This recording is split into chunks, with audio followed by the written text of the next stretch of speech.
As I said these words, I busied myself among the pile of bones of which I have before spoken. Throwing them aside, I soon uncovered a quantity of building stone and mortar. With these materials, and with the aid of my trowel, I began vigorously to wall up the entrance of the niche. I had scarcely laid the first tier of the masonry when I discovered that the intoxication of Fortunato had in a great measure worn off. The earliest indication I had of this was a low moaning cry from the depth of the recess.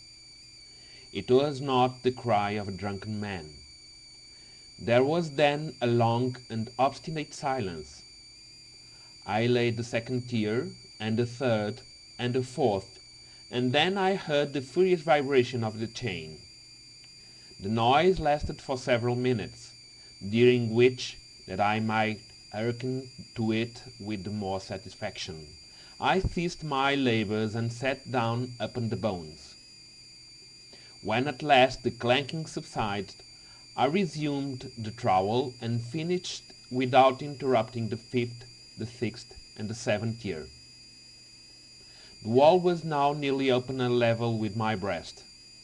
I again paused, and holding the flambeau over the mason work, threw a few feeble rays upon the figure within. A succession of loud and shrill screams, bursting suddenly from the throat of the chained form, seemed to thrust me violently back. For a brief moment I hesitated. I trembled.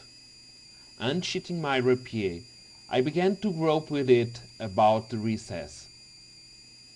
But the thought of an instant reassured me.